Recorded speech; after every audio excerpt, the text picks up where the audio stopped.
Hello and welcome everyone to a really important and exciting discussion, which I'm thrilled to be moderating, entitled The Promise of Stakeholder Capitalism, Illusory or Real? It's a question which every single corporate board, every investor, every business journalist has had to grapple with in the last year. Because if you dial back about 4 or 5 years ago, the idea of stakeholder capitalism was something of a minority pursuit.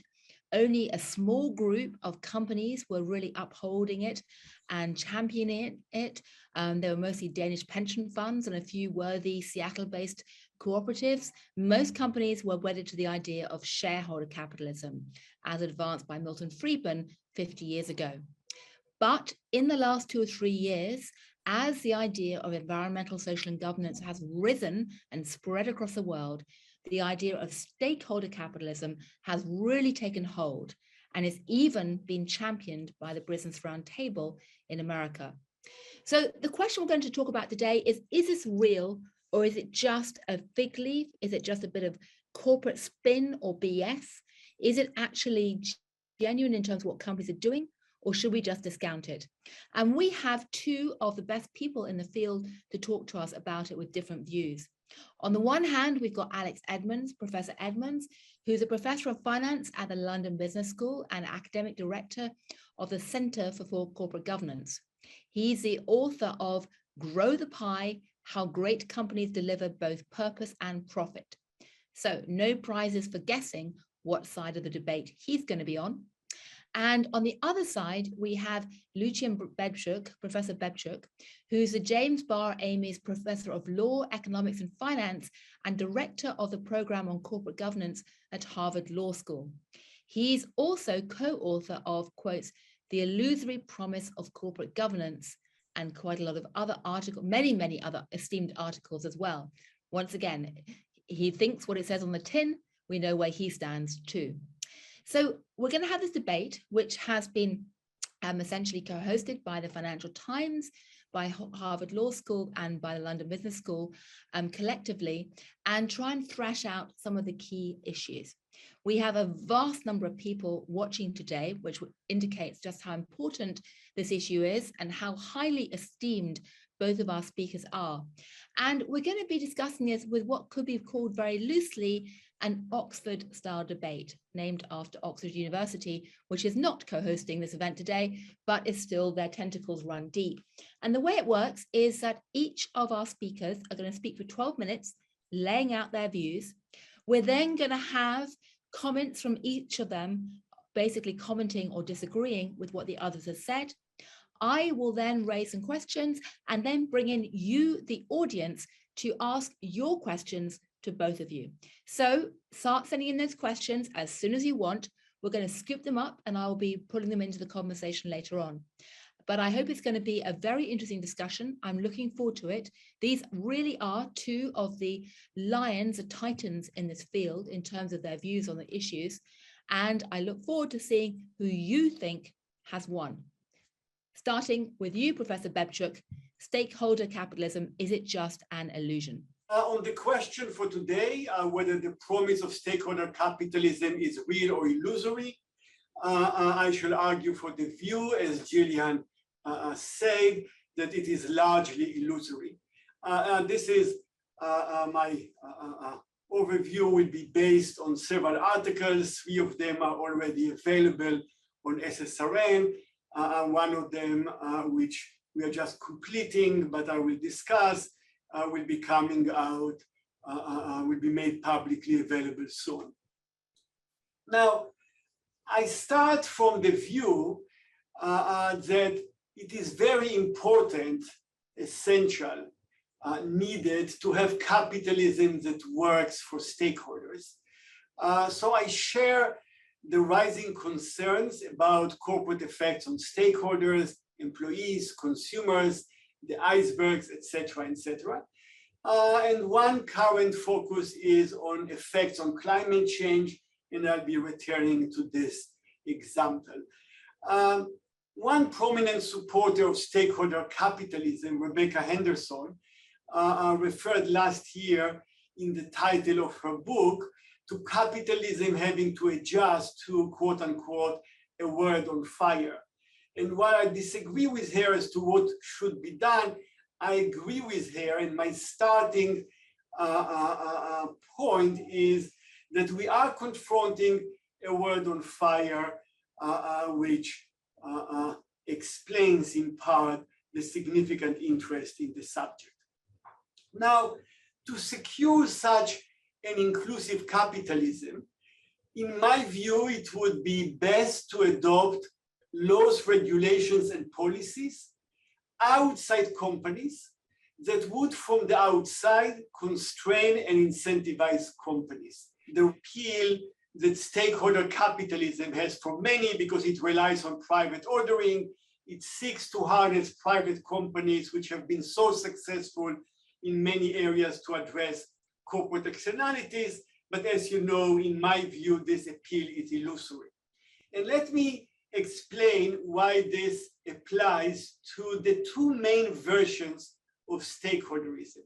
One version is the enlightened shareholder value version, and that's the view that corporate leaders should protect stakeholders when doing so would serve long-term shareholder value. The problem with this is that while sometimes it in theory could improve matters, activities that substantially harm stakeholders can often serve long-term shareholder value. If you take the important climate change setting, enlightened shareholder value calls on companies to consider the effects of their activities on their own sustainability, but it does not lead companies or call on them to internalize the large externalities that those activities impose on all others in society. Many supporters of enlightened shareholder value, though Alex is not among them, seem to suffer from a win-win misperception, a belief that very often choices are win-win, they are good for shareholders and good for stakeholders, and that gives them an inaccurate perception of what enlightened shareholder value can accomplish. So the bottom line is that if you seek capitalism for a world on fire, enlightened shareholder value would not move the needle. It would continue business largely as usual. There is a question whether it would make any difference and whether operationally it's not the same as shareholder value. But what is most important for the participants in this debate, I think, is that it would not really address the big problems of a world on fire. An alternative version of stakeholderism, purpose-based stakeholderism, it's more ambitious than the version that Alex subscribes to. It says protecting stakeholder interest is an element of corporate purpose, an independent end for corporate leaders to pursue, which they should pursue even at the expense of long-term shareholder value. The problem with this is that in our academic work, we show and empirically document that corporate leaders have incentives not to serve stakeholder interests beyond what would serve shareholder value. And this is the case even when corporate leaders are allowed to do so. And this is the case even when corporate leaders engage in substantial stakeholder rhetoric. Let me mention two pieces of evidence. I'm happy to discuss them in more detail later.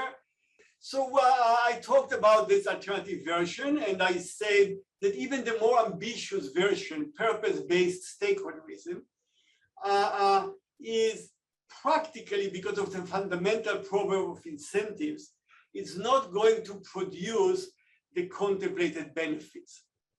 And then I turned to two pieces of evidence that I wanted to mention. One, there was already a reference to the famous 2019 Business Roundtable statement and commitment to deliver value to all stakeholders.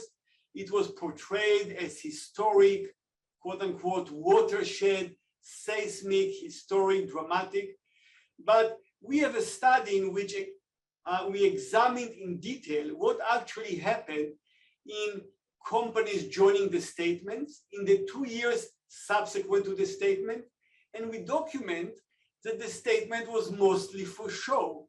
It did not seem to be intended to bring about and was not followed by material changes in stakeholder treatment. The second piece of evidence I just want to put on the table for the skeptical view, the view that suggests that the massive amount of rhetoric is largely talk rather than action and is not moving the needle, is a study we are now completing on stakeholder capitalism during the current pandemic. The current pandemic is a good test study because it came after stakeholderism rose, the Business Roundtable statement, the Davos Manifesto, numerous pledges were just before the pandemic started. The pandemic itself elevated concerns about how vulnerable stakeholders are, and it was accompanied in real time by many statements that corporate leaders are indeed caring for their stakeholders. So what we did was to examine in detail the terms of the wave of M&A deals in the US during this period. There were actually over 100 acquisitions of 1 billion plus public companies in the US, with a total consideration exceeding 600 billion, a rather large amount. So large economic stakes. And what did we find? We found that corporate leaders negotiated for large gains to shareholders. The shareholders pocketed aggregate premia exceeding 100 billion.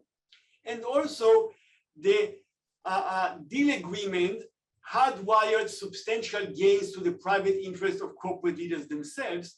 What is missing is that the corporate leaders generally did not negotiate for any material protections for stakeholder interest, including no protections for employees that could lose their job post-acquisition. Now, stakeholderism is not only going to fail to deliver material benefits, it's also potentially harmful, and there are two large costs that concern me. One, reduced accountability. Some corporate leaders and advisors use stakeholderism to urge for more deference by investors to corporate leaders, more acceptance of arrangements that insulate management from market pressures. And the result is reduced accountability that would raise managerial slack and would benefit managers, but would not benefit anyone else, including stakeholders. And the second big cost, in my view, is chilling stakeholder-oriented reforms. That acceptance of stakeholderism introduces illusory expectations that corporate leaders would protect stakeholders on their own.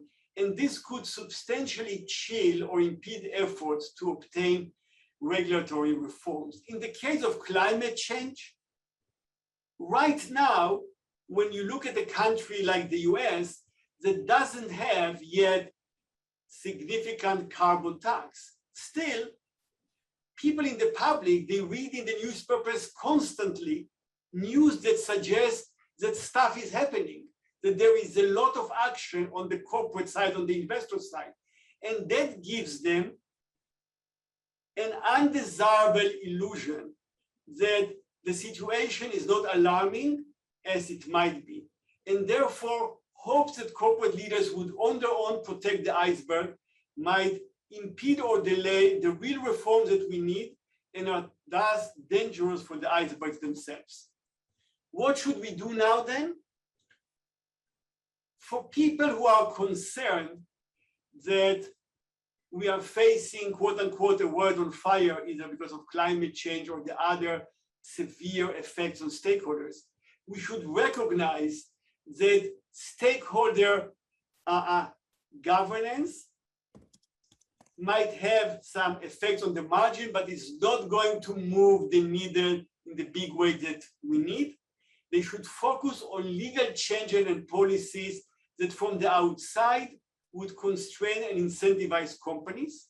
And for the important climate change setting, institutional investors and others should not spend their time and efforts by encouraging and relying internal corporate processes that might lead to reduced emissions. Rather, they should press companies to support carbon taxes and other such external reforms. And importantly, should press companies to avoid any corporate lobbying against such measures, which might be a major roadblock to the necessary reforms we need. Thank you. I'm really happy to participate in the event, really happy to partner with the Financial Times, and thank you so much to everybody for attending. So what I'm going to speak about is the promise of stakeholder capitalism. I think the title is important. I'm not saying that the current practice of stakeholder capitalism is perfect, but I will say as a concept, stakeholder capitalism has a lot of promise. And also this is not just a nice concept, this is something where we do see some positive action which is moving forwards. And I think an important place to start is to actually define stakeholder capitalism. So what are we even talking about to begin with? And I'm going to try to play by the rules by using the same definition that Lucian and I had in our first round today. And that was stakeholder capitalism is an approach to business that seeks to create shareholder welfare only through creating stakeholder welfare.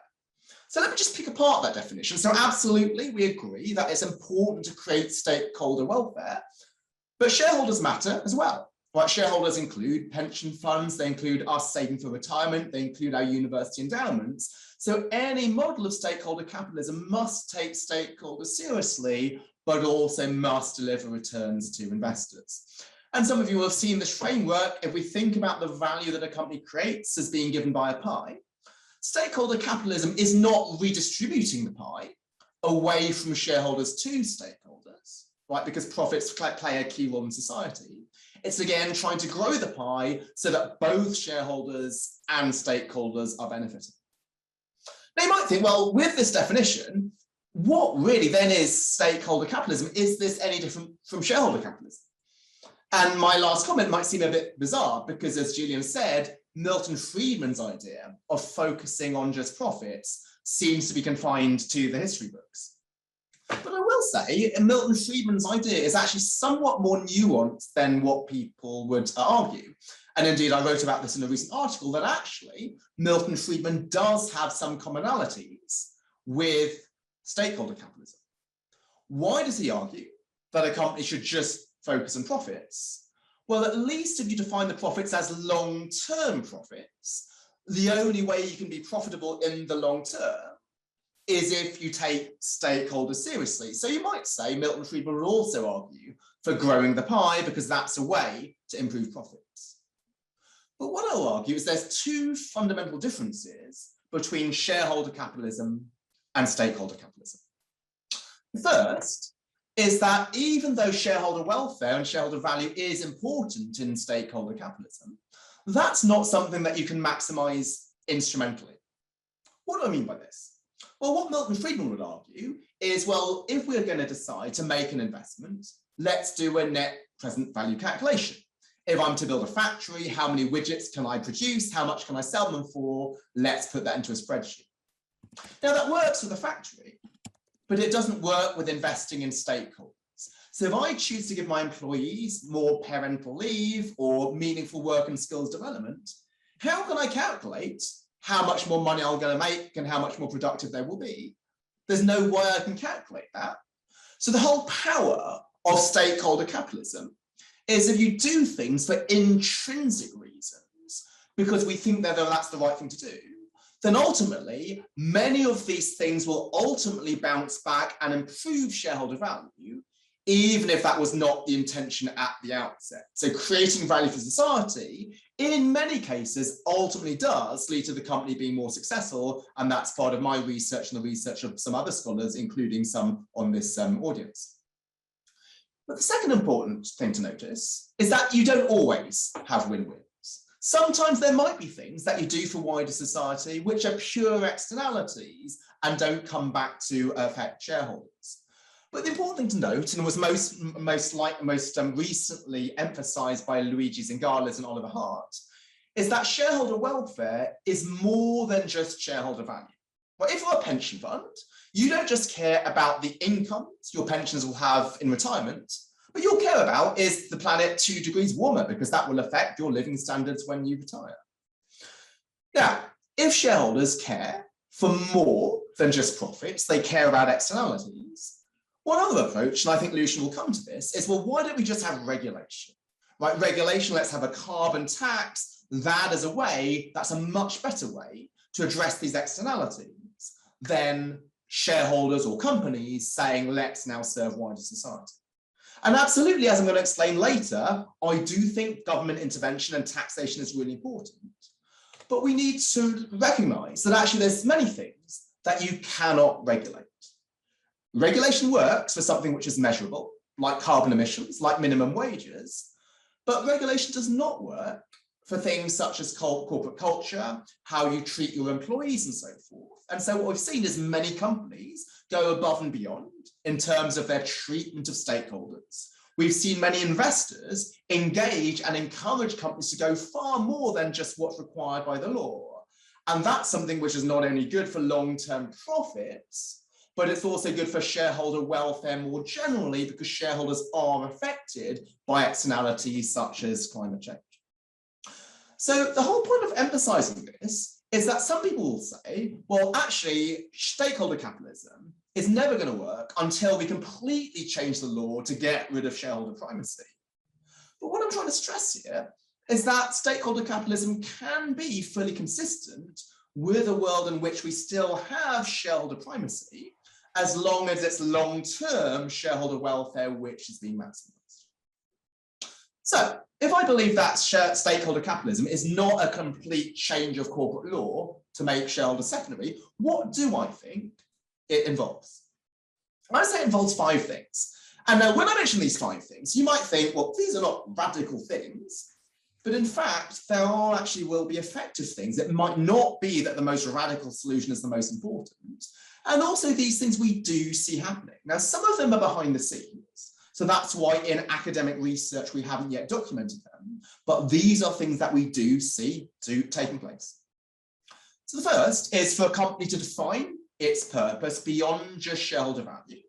And then it's not just to write a statement, but to set targets and to report on progress, and also ensure it affects decision making. So I know some FTSE 100 boards where they will not let a chief executive put a major investment or restructuring to the board unless he or she discusses why this is consistent with the company's purpose. So define purpose and ensure it's embedded and affects decision making. Second thing, and I saw a question already from Gary Cook on the Q&A, is, well, how do we make sure that stakeholder capitalism does not become a free-for-all? Let's cheerfully ignore profits and do whatever we want. Well, what we need is a framework to go beyond net present value calculations to understand which stakeholder investments to take and which to turn down. I proposed a framework in my recent book. Mine is not the only framework, but there are boards who are discussing frameworks to go beyond shareholder value. Number 3 is to tie pay to long-term shareholder value. So one argument I've seen is, well, we're not seeing stakeholder capitalism. We'll never see it until we stop giving CEOs pay and equity. But actually, what the evidence shows is that when you're tying pay to long-term shareholder value, not only do shareholders get better off, but also employees, customers, and wider society also become better off. Again, why? Because the pie is not fixed. If you care about long-term shareholder value, the only way that you can improve this is if you grow the pie for all stakeholders, you have an alignment there. Another thing is to engage with investors on stakeholder value. Now, some of you will have seen Tariq Fancy's recent post arguing stakeholder capitalism is a load of rubbish, this is a ruse. But he only talks about divestment, he never talks about engagement. And that is a critical way through which investors implement stakeholder capitalism, and is indeed in practice. And there's a lot of evidence showing that individual investors, collective engagement frameworks, when they engage, they improve outcomes for not just shareholders, but also stakeholders. And this is my recent response to Mr. Fancy. The final thing is regulation to internalize externalities. So there is an argument which Mr. Fancy made and which Lucian might make, which is, well, actually, stakeholder capitalism is a deadly distraction. So if companies say, oh, we're going to take care of this ourselves, that dupes governments into thinking, we don't need to do anything because we can just leave it to companies. But I don't think that's the case, right? Those who really care about stakeholder capitalism realize that we need to address market failures to do things such as internalizing externalities. So in July of this year, we saw, I think, asset owners with $6 trillion of assets arguing for the internalization of externalities.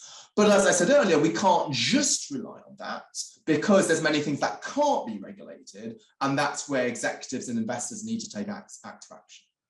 Now, I think I'm close to out of time, so I'm just going to skim through the remaining points. So often people think, in order to implement stakeholder capitalism, we need to have a lot of more heavy-handed things. For example, changing directors' duties. We need to force companies to report all of the sustainability metrics and ensure that pay is tied to them. But this is not based on evidence. In fact, it's not always the case that ESG performance improves financial performance. Only some dimensions do. It's not the case that tying pay to something improves performance. You just focus on the measures being targeted. And it's not the case that shareholder capitalism, that stakeholder capitalism, involves anti-shareholder capitalism.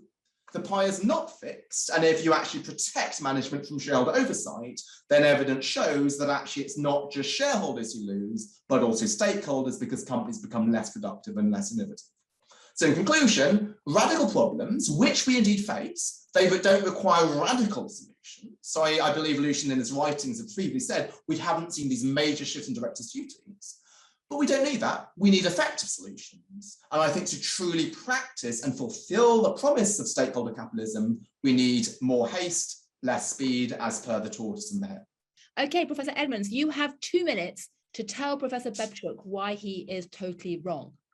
Well, actually, I think he makes some good points. So he has two concerns with stakeholder capitalism, but I'll just say that they're only concerns with one form of stakeholder capitalism and not fundamental to it. So his first concern is that some people are using this to protect management from shareholders, but actually the form of stakeholder capitalism that I've highlighted, and it has a front and center role for investors. Investors are engaging with companies on many issues. We saw this with Engine Number 1 and Exxon, but we see this far more generally. We now see a proliferation of collective engagement frameworks, the Investor Forum in the UK, the UNPI collaboration platform, and all of these are ways to hold management to account. So I fully agree with Lucian that it's not about anti-shareholder capitalism, but I think that's not what stakeholder capitalism should truly be about.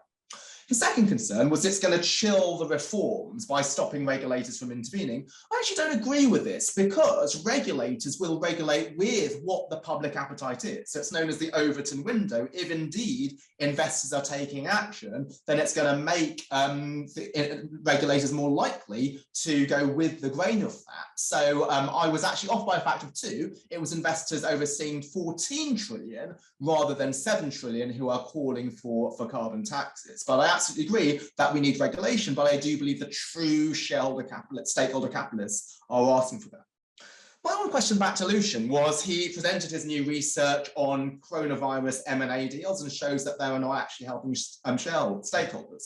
But that's only one decision that a company does. There's loads of other great things that companies do in the pandemic. We've seen many companies just continue to pay their workers even if they're furloughed. Unilever did that, including not just employees, but contracted ones as well. They gave 100 million euros of food and sanitizer. A lot of other companies were pivoting and using their resources to help out wider society. For example, Ford making masks and gowns with their airbag material, perfume companies making sanitizer, Mercedes using their precision engineering to do things like breathing machines. And even past the pandemic, we've now just seen Google DeepMind opening up the proteins database. So I don't think these things should be done for shareholder capitalism reasons. Could you sit there and think, oh, my reputation is going to improve and it's going to make this many more profits? I do think these things were done to serve wider society. Ultimately, they might be profitable, but we don't always have win-win. Sometimes they're just going to do it because it's good for society. And so we do see this actually taking place. Thank you. Well, the timer went off. Professor Bebchuk, you have 2 minutes to tell Professor Edmans why you think he's completely wrong. Thank you. Just 2 points in response to what Alex just said. First of all, on the corona research, we are also looking now at what companies were doing in the during the Corona period outside the acquisition context. And I think that it's dangerous, given that the corporate sector is very large, to rely on some anecdotes and stories about one company that did this, one company that did that. We obviously have a corporate sector with a value of many, many trillions. The good thing about the Corona study is we looked at situations where corporate leaders made extremely important decisions. It was the final decision for the company, and it decided how the pie that was created over many years and to which many stakeholders contributed, including employees, a point in time in which many stakeholderist scholars say we can count on corporate leaders to fulfill implicit promises to employees, to remember them at this moment in time. And what we see that when they divided massive pie, we're talking about gains of hundreds of billions of dollars, they divided the pie in a way that what was left for stakeholders was not even crumbs. Now, you might say, well, maybe they behave wonderfully in other contexts, but as an empiricist, when I see a major context in which I see no evidence for stakeholder sentiment, it makes me somewhat skeptical. And the initial evidence we did looking at other decisions seems to be fitting that. The second thing that I would say is, Alex has a different view than I as to how the politics of regulation is going to be affected by this debate. And obviously that's something that is difficult to prove. And Alex says, look, maybe it will even encourage regulators. To me, the first order effect is someone who listens to Alex comes out of the presentation thinking, look, even if the government doesn't do anything, the situation is not as bad as the other speaker presents and worries about. And that's the first order effect that I'm concerned about. And I think that, yeah, I'll stop here. Okay, well, that's one of the arguments people like Tariq Fancy have raised as well. Alex, what would you say? Do you think that essentially you're creating a get out of jail free card for companies? I don't think so, because I think Mr. Fancy and perhaps Professor Bebchuk also see this either or thing, right? It's either regulation or it's company investor action, but we can have both and. So absolutely, we do want governments to regulate and to tax externalities, but that doesn't mean that companies and investors cannot take their own actions on some of the difficult things that cannot be regulated because they're qualitative. And we as individual citizens, can't we do things such as recycling and reducing our own energy usage? If we have the whole ecosystem working together, I think that's more powerful than just individual people. I certainly don't think by me recycling, that stops the government or the council from having to take action. I'll just respond to one other point that Lucian made, which is about on the splitting of the pie. So sorry again to use my analogy, but I think a lot of responsible business is about growing the pie and actively innovating. Again, going back to Mercedes introducing these breathing machines. And that is something where all of these innovations that are done to address issues during the pandemic, that's something which is not captured in a lot of the data which looks at the sharing of what's already there. I'll just pose one question back to Lucian. I'll get into details in one research paper on the effect of shareholder alignment on stakeholders. And that's the paper I alluded to, which looks at what happens when you pay CEOs according to long-term shareholder value. So what they looked at was shareholders coming in and making proposals, asking companies to pay their CEOs according to long-term shareholder value. They do this clever method called a regression discontinuity. I'm not going to bore the audience with it, but it shows causation, not just correlation. And when you have these proposals coming in to increase long-term shareholder pay, you have not just the improvements in profitability, but you also see improvements in innovation. These companies are producing more and better patents, and you have all of the measures of stakeholder welfare also improving. So does that mean, so why I think that's interesting is it doesn't mean that you need to have a reorientation away from shareholder value to benefit stakeholders. There are some cases in which there's alignment, and so this whole idea that there are some win-wins, I don't think is fanciful. Yes, there are externalities that we need to regulate and address, but I do think there is this alignment. So what would you say about research like that? Wow. Due to be timed, Over to you, Professor Bebchuk. Thanks a lot. About aligning pay to long-term value, long-term shareholder value. That's something, Alex, that, as you know, we both agree on. In a book that I wrote, Pay Without Performance, 15 years ago, that was a main thesis in our argument. We called for aligning pay to long-term value. And that's great, and it would improve efficiency and reduce agency problems. However, that by itself is not going to solve some of the serious problems that people who care about stakeholders, and many of them are in this, listening to this debate, are worried about. Because even in a world in which you want to maximize long-term shareholder value, in a world of externalities, some problems are not going to be addressed. Climate change, for example, the fundamental problem is that there is an externality, and the externality is in the short term and in the long term. And even if you internalize long-term value, shareholder value fully, you are not going to take into account the harm that your carbon emissions are causing to the rest of the planet other than your company. You say, sure, we should do both. Sure, why not? But I think that because the problem is fundamentally one of externalities, what we can do with recycling, which is wonderful. At Harvard, I try to follow very, very carefully the rules we have about recycling, and I do it.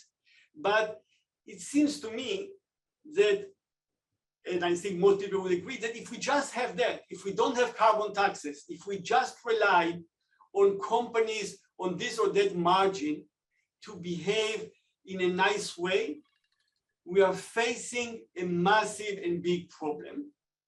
And the reason is that companies are responding very well when there's a force of economic incentives. And when you have an externality, you have a massive divergence between what's right for long-term shareholder value and what's right for the planet. And anything that, sorry, I see Gillian's notes, so I'll stop here. Okay, well, I was going to say, you do have on the schedule 2 minutes left to lob missiles at each other.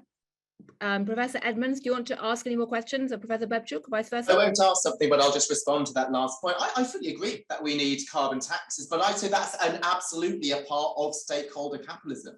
Stakeholder capitalism involves having policies to ensure that externalities get internalized. So when Lucian said to me that long-term equity pay is not by itself going to work, I don't think anyone's arguing that by itself it's going to work, right? You're going to have that, plus you're going to have externalities to address, taxes to address measurable externalities, and then you're going to have investor engagement to address the non-measurable externalities, and indeed there's other things that I've written on, such as say on purpose, which are to get investors to engage on some of the non-measurable externalities that governments cannot address. So we need a combination of that: long-term equity pay, voluntary company action, investor action, and then also regulation. And that is what I think truly stakeholder capitalism is about.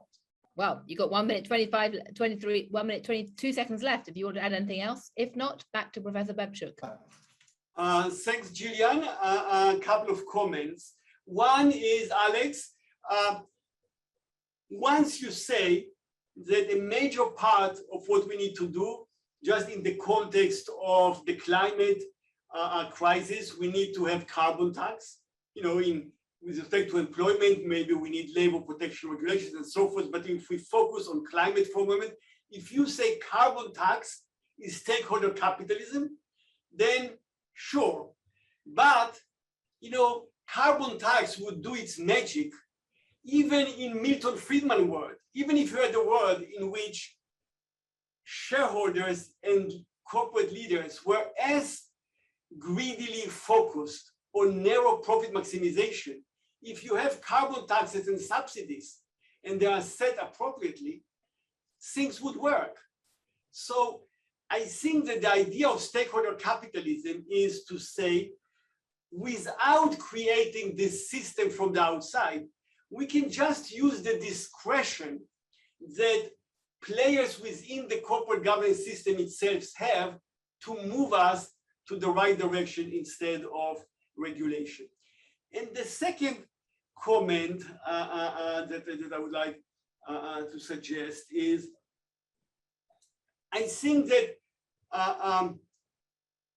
obviously it's a question of degree, but I think that I'm not sure that I share your view as to how much, if corporate leaders were to do everything that you said, how much it would move the needle, let's say, with climate change. I think that practically, I don't see that there is a massive operational, functional difference between what you call using stakeholders instrumentally or intrinsically. So even if people are well intentioned, as long as there are externalities, I'm not sure it would make a big difference. And secondly, it's not clear that people would have the intentions that you have in mind, because even if you would like them to do it, the question is whether they have the incentives to do it. And our work suggests that they do not have the incentives, and it would be illusory to assume that they do. Thank you. Right. Well, thank you. Well, that has been a terrific debate. Thank you to both of you. So I've got a couple of questions myself, which I'd like to start off with one, which is not directly related to what you've been saying, but I'd like to ask you each this. Do you think there is actually now a backlash against stakeholder capitalism in the wider discussion inside corporate boardrooms? Because for a long time, boards weren't really consumed with it. Then 2019, 2020, with COVID, it became the hot new trendy thing. Are we now seeing a backlash against that in terms of cycles of corporate fashions? I'm not saying what you think should happen, but what you think is happening. Professor Bebchuk, and then I'd like to ask Professor Edmans.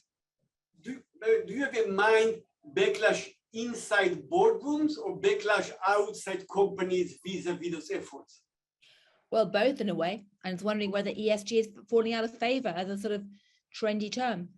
I think that clearly not, as the number of participants in today's event suggests.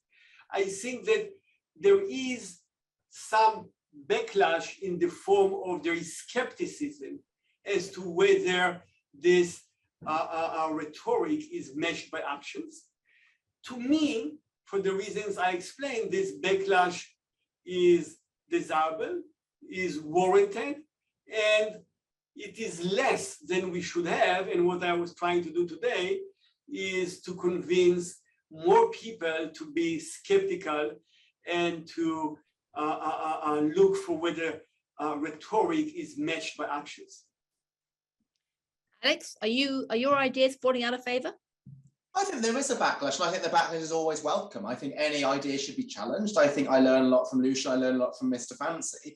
I think one source of backlash is the counts of institutional investors and other investors. So when the Business Roundtable statement came out, they said, well, this is going to be anti-shareholder capitalism, which is why when I stress stakeholder capitalism, it does not involve ignoring shareholders' rights and shareholder welfare, but I do believe there are ways of having shareholders be front and center. Any correct implementation of stakeholder capitalism needs accountability mechanisms so that shareholders can make their views known. And also you need managers to have a decision framework. So if they're going to move away from net present value, is there going to be a clear framework to know what stakeholder investments to take and what to turn down? Because in the absence of that, then anything goes, and then we forget about shareholders and we're not fulfilling our responsibilities to them. Right. I must say, we got a lot of comments saying basically, please, can you share the slides? So maybe when the other person is talking, you can share slides. I say, if nothing else, this debate has sparked a lot of interest in your work and ideas. I'm going to start then with some of the questions from the audience, with a question from Professor Bebchuk. Why are you, this is from Russell Stevenson, why are you so optimistic that regulation can solve our social and environmental problems, given the legislative paralysis we're now witnessing in Washington? Or I put it in my own way as a journalist, what on earth do you see in Congress today that gives you the faintest glimmer of hope that they can actually do anything at all? Sure. So the concerns that politics faces gridlock is widely shared, and that explains some of the appeal and enthusiasm for stakeholder capitalism. The reason why I've been saying today what I said is not that I think that political processes are a panacea and are easy to accomplish, but I think that stakeholder capitalism is definitely not going to save the icebergs. So I think that the only game we have are major measures like carbon tax. Now, am I sure it will happen? No, in which case, in 30 years, we might be holding those debates underwater. But if you are convinced, like I am, that this is the only thing that can really move the needle in a sufficiently major way, then anything that distracts from the hope of getting it and that introduces illusory expectations is unfortunate and counterproductive. Right, well, thank you. Well, we have a couple of questions for Professor Edmans. One from an anonymous watcher, which is, to what extent is a greater level of reporting from companies a requirement in order for more stakeholders to understand what companies are doing over and above what would be considered shareholder capitalism? I think greater reporting is extremely important. So what we need is transparency. There was a comment made that one concern is, well, if companies say something, then don't do it. So reporting is critical in order to have accountability. What I would say, though, is that we need to be careful about a too data-driven and metric-driven approach to stakeholder capitalism, because you can have the concern of hitting the target but missing the point, is that stakeholder capitalism involves a lot of qualitative dimensions, and all these metrics will capture as something which is quantitative. For example, you can improve wages by cutting back on training and working conditions and skills development and the like. So yes, we do want to have metrics, but the concern is that if you have too much of a focus on that, then it might be that you're missing some of the qualitative dimensions. So one analogy is No Child Left Behind in the US was something which tried to bring out accountability and metrics by having test scores, and then funding was going to be given based on those test scores, just like some investors think we're going to allocate based on the metrics. That led to teaching to the test. So therefore, if we are going to have much more data, understand what the data shows, but also understand the limitations of it, so we're not going to be too much driven by it and automatically make a decision on the data without realizing, well, what is the context behind it? Professor Bebchuk. Just a quick reaction to the reporting. So Alex, being intellectually honest, he explained that there is a difficulty, even if you are completely well-intentioned, there is difficulty in reporting because the difficulty of agreeing on the right metrics and comparability and so forth. To me, however, there is another difficulty, which is that it's not clear in the end if corporate leaders have the kind of incentives that they do, how much this substantial reporting is going to make a difference. Take, for example, climate change. If we are going to have more and more elaborate reporting, the only good thing is that the reporting is no longer made with real paper, and therefore it doesn't contribute itself to climate change.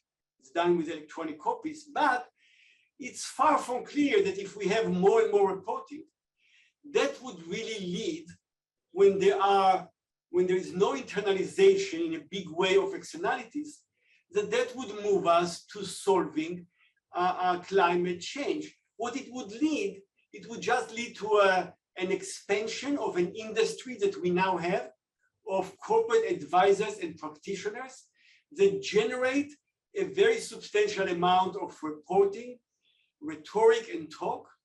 But I'm skeptical, for the reasons explained, that this would really bring about the kind of change we greatly need. Right.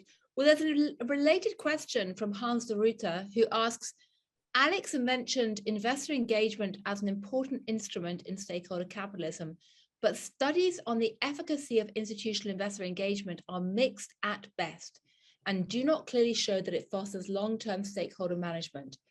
Do we have enough effective instruments to actually realize the desired objectives of stakeholder capitalism at the moment? Really happy to pick that up. And one of the dangerous phrases is studies show, because you can have studies which show nearly everything. So it's really important as researchers to try to focus on the studies published in the top academic journals. And there is a stream of studies published in the very top finance journals, which looks at hedge fund activism. And so why do I focus on hedge funds? They're not the only type of investors, because they are seen to be the most maligned investors. And if there's any investor going to not care about stakeholders, it's them. But there's evidence which shows that when they come in, and Lucian's been behind some of this, that what you see is not just short-term increases in profits, but long-term increases. And this is not done through financial engineering. They're actually improving productivity, labor productivity included. And then there were some studies which looked at what happens with innovation. What you find is that companies produce more patents and the patents are better cited. There's more recent evidence looking at the environmental benefits of activism, which also reduces a company's footprint. And so that's one set of investors. There's also positive effects of index funds and the hedge funds working together, and also collective engagement frameworks like the Canadian Coalition for Good Governance. That's not to say that every single type of investor engagement works. There's more recent evidence showing that gadfly activism, when you have an investor who doesn't have really skin in the game, that's distracting. But in general, if you do have a large engaged investor with skin in the game, then that engagement typically does grow the pie for both stakeholders and shareholders. Professor Bebchuk. Yeah, just a quicker reaction on this topic. So Alex and I fully agree, and I've been for long supporter of shareholder engagement, and I think that it contributes substantially to long-term value enhancement. But again, the question for our debate is that long-term enhancement of shareholder value does not always, because not everything is win-win, address the problems of stakeholders, and especially the problems of climate change. And importantly, and I think I should stress it, for many of the critical investors, Alex showed before a slide that 14 trillion investors with 14 trillion backed carbon tax. 14 trillion is a lot of money, but it's still a minority. It doesn't include most of the money that is invested. And the problem is that many of the investors, if you listen to what they say, they often try to finesse the question of whether they are just doing it, like Alex, to increase long-term shareholder value. Alex would support this.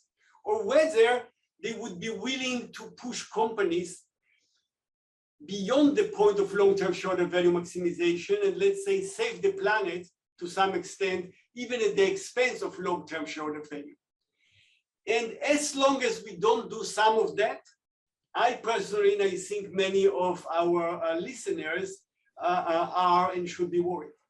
Well, listen, we're going to professor a question for you, Professor Bebchuk, from Malcolm Rogue. In fact, two related questions. The first one is it possible that the shareholder-oriented result in the M&A change of control context is a reflection of the influence of Delaware's Revlon decision, i.e., that in the change of control context, some believe and argue that directors have a legal obligation to maximize shareholder value?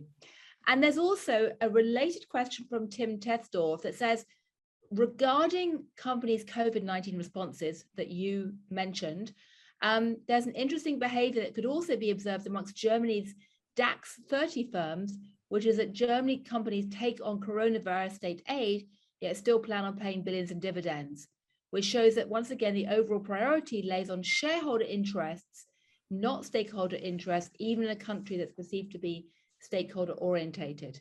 On the first, those are two good questions. On the first, whether our results for the corona can be explained by the Revlon doctrine,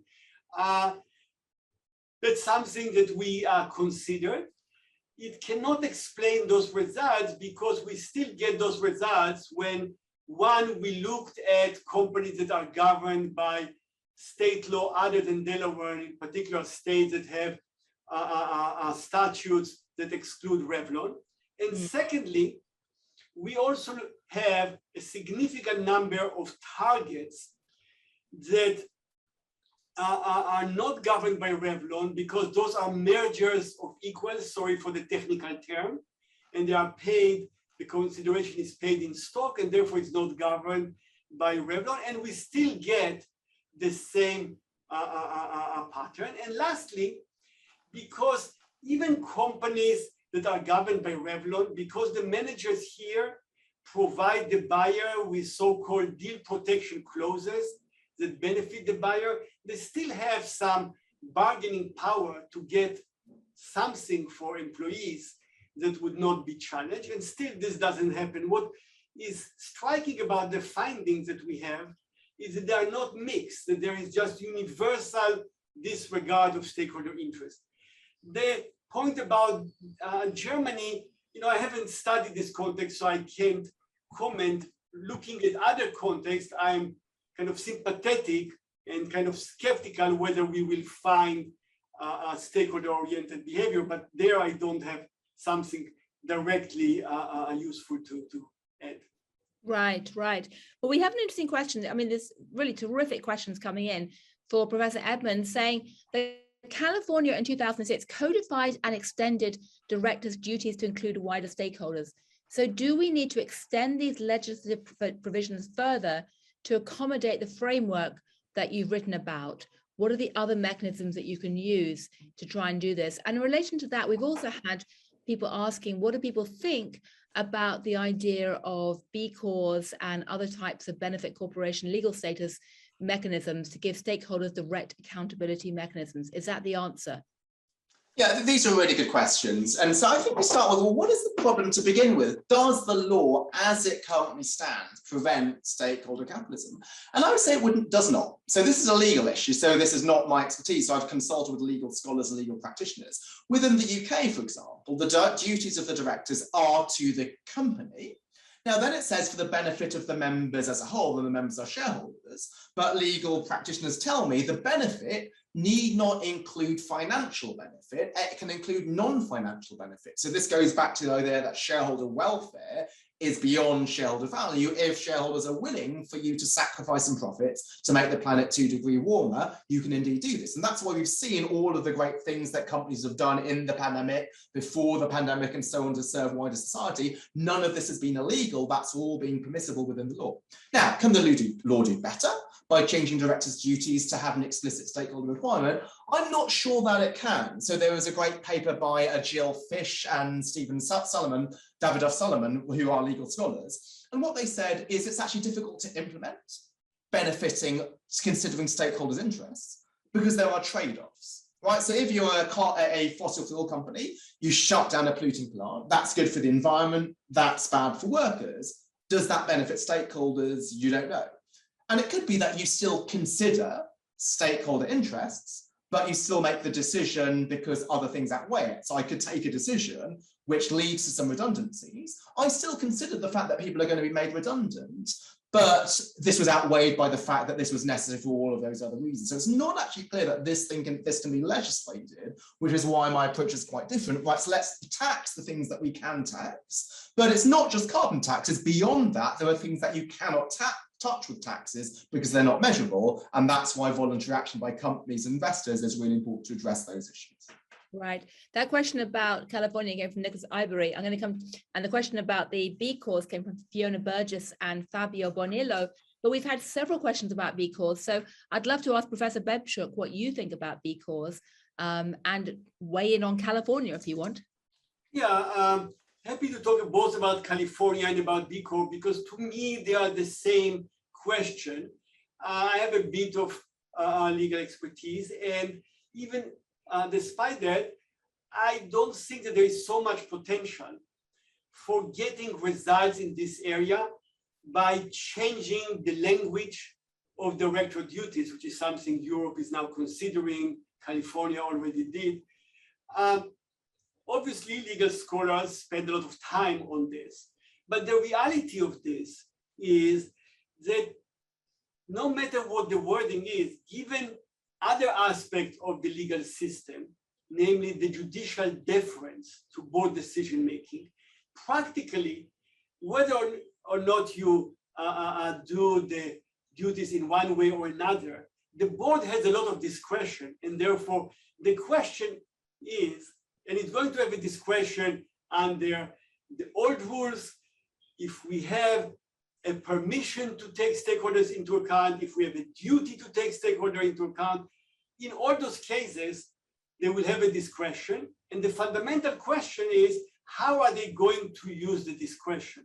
And here, our work both explains that in terms of the logic of incentives, we shouldn't expect them to use the discretion, even in a B Corp or in a California Corp, we shouldn't expect them to use the discretion in a way that would benefit stakeholders beyond what would be good for shareholders and leaders themselves. And indeed, in some other academic work that we have, when we looked at outcomes under state constituency statutes that have rules like what California now has, that impose a duty to take stakeholder interest into account, we find that this doesn't affect how corporate leaders, the extent to which they give weight to stakeholder interest in an acquisition. So there is a limited potential, and the concern that I'm expressing apply equally or in a similar fashion for California companies and benefit corporations. Right. I should say, by the way, that I made the classic journalist mistake of assuming that B Corps sort of benefit corporations, and Professor Edmans wants to explain it doesn't and what we should be talking about instead. Yes, thanks. So benefit corporation, I understand that's legislation which actually changes directors' duties, whereas B Corps is a certification. So it's done by B Lab, which certifies that you're a company which is responsible. And I think there's benefits of that, right? So it's easy then for an employee or a customer to see that they're buying from a B Corp. I'm an angel investor in some B Corps.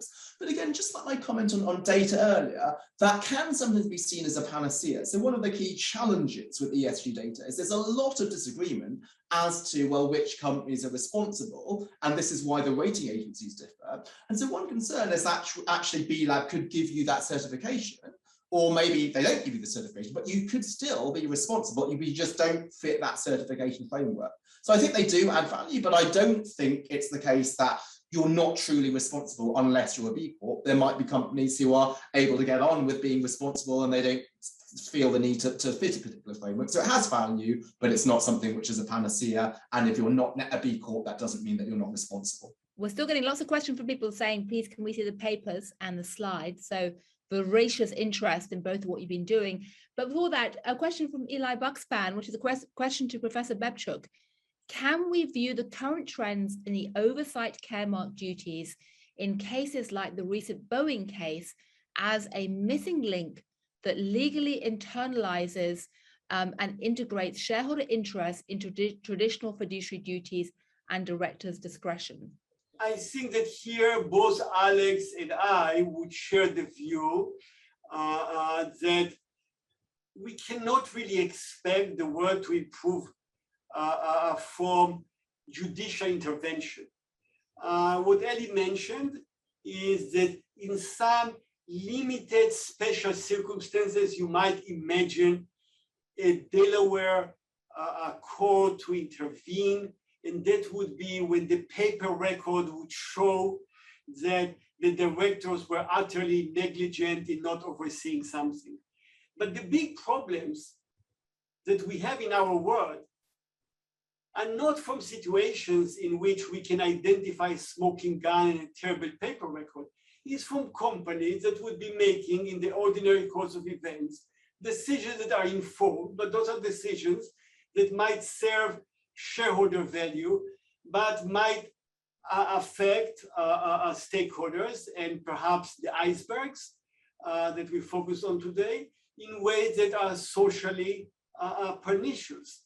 And we cannot really, the Delaware courts are not going to intervene in this vast area, and we also shouldn't want them to do it, because while they have expertise in examining the paper record and there was neglect in considering anything, they cannot really oversee the wisdom of the director decisions in making trade-offs between stakeholder interest and shareholder interest.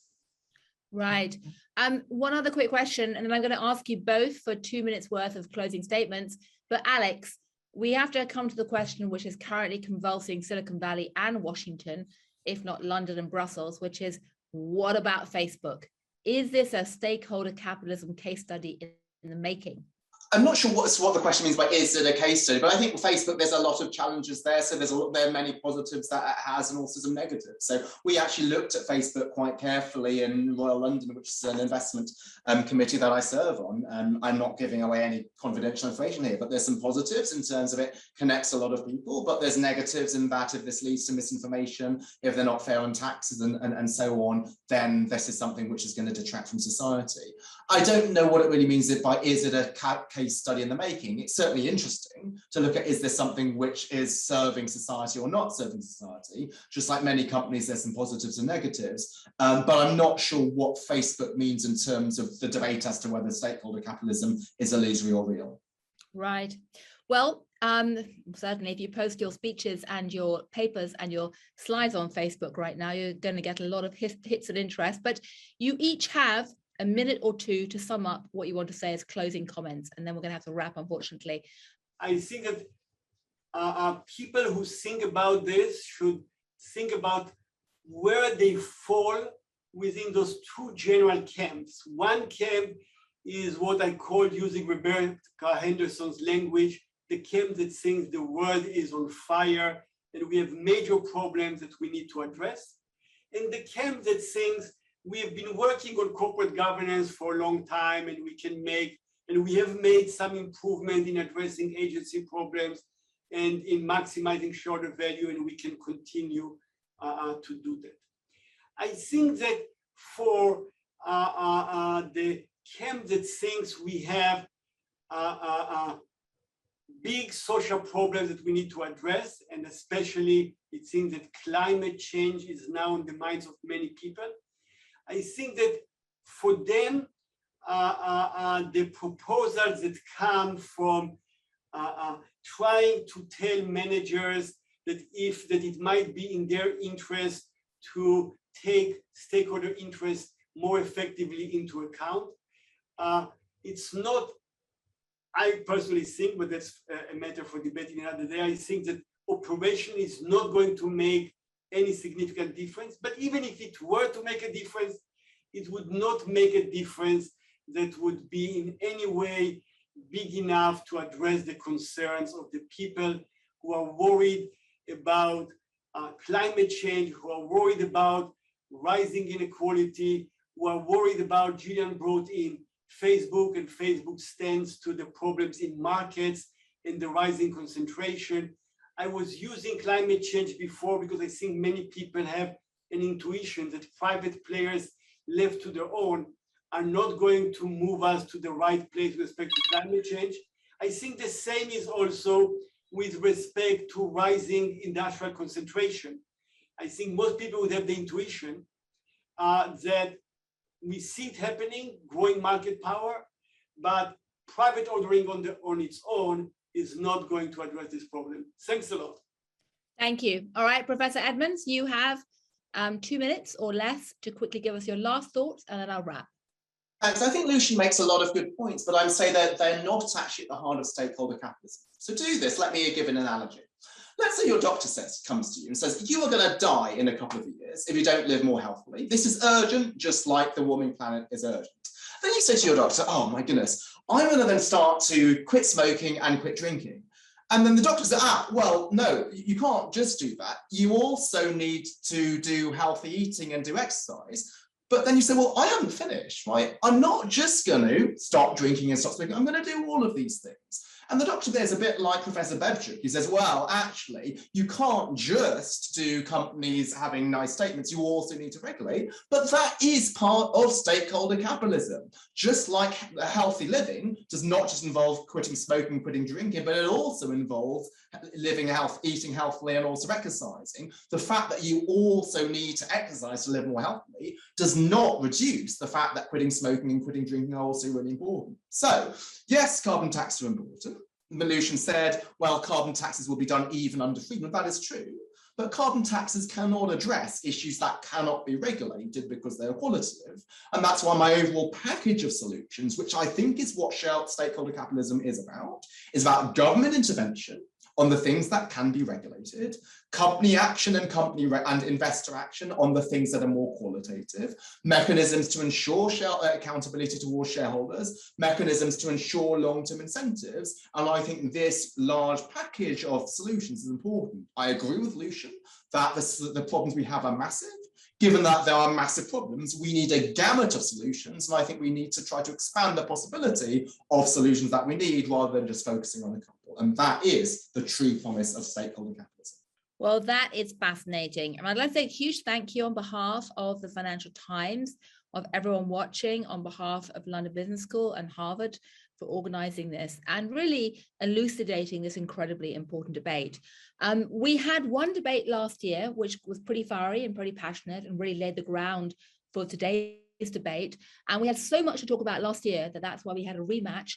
And frankly, looking at the comments and the fact we've had so many questions yet again, and the fact that so many people have said, please, can we read your papers and your slides, shows that people are hungry for tangible, nitty-gritty guidance to help frame this debate. So if anything else, I think it shows we ought to do a third rematch to see how things develop. And it just remains for me to say a very big thank you to both of you. I actually suggested before we started that we should have a mechanism for voting as to which speaker the audience was more convinced by. Those of you who know Oxford debates will know that it works by each side. You take a vote at the beginning, each side makes their presentation, and then you work out not who's got the majority, but who's moved the needle. We can't tell that right now, but what I do know is that we've moved the needle in terms of interest in both of your work. So thanks very much indeed, and very best of luck to all of you watching in figuring this out. Hope to see you again soon. Thanks a lot. Thank you so much, Gillian, and thank you, Lucian. Thanks, Alex.